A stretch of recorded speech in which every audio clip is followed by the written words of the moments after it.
你點解可以咁鬆弛嘅？你又創業，又要湊女，講真，我每日都攰嘅，身體係攰嘅，但係我嘅心係唔攰嘅，我嘅心係 always 好鬆弛嘅。因為點解呢？我今日呢總結咗4個心法俾你哋，唔係要你哋一次過就可以悟到呢啲嘢，我都係經過咗基本上20年呢個社會嘅鞭打，我先訓練出嚟嘅。但係如果你可以早啲去理解、去領悟到我所講嘅嘢，你可能更加早獲得一個好 easy 易如反掌嘅人生。首先第一點呢，就係你對任何人無所求，有一句說話咧叫做人道無求品自高。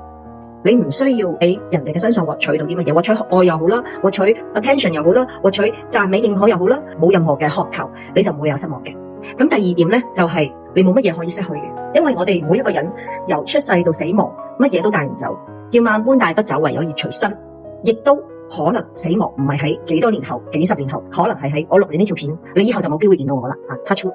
我係唔驚講呢啲嘅，我覺得人係要向死而生，你知道你隨時可能會死，你先會珍惜。咁所以其實我哋 nothing to lose， 因為所有嘅一切都係暫時擁有嘅啫。你今日嘅衫，你今日嘅樣，你今日銀行入邊嘅錢，或者 even 你有一個好愛嘅伴侶，你嘅仔女，呢個一切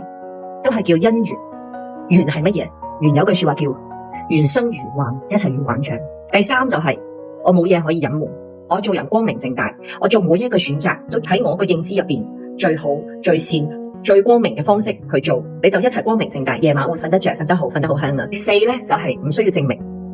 我哋唔需要證明我值得被愛，亦都唔需要證明我好好，唔需要證明我自己點樣要獲得你嘅讚賞，獲得你嘅認可，因為我本身活着就係一個奇蹟。如果你要去比較，我哋已經比全世界好多人幸福嘅，你唯有可以做嘅就係感恩同埋珍惜。因為你唔需要去介懷完全嗰啲唔識你嘅人點樣評價你，因為每一個人睇世界嘅方式角度，佢淨係代表咗一樣嘢啫，佢淨係代表咗佢自己係一個咩人，佢代表嘅唔係事實，唔係一個實相。所以我哋其實自己係點係點咯，我哋已經係個奇蹟噶啦，我哋唔需要同任何人去解釋。但係當然啦，身體健康係第一步。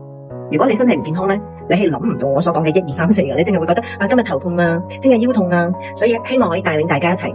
身體健康之餘啦，可以心態都健康啦，咁就可以活得自在，可以活出一個易如反掌嘅人生。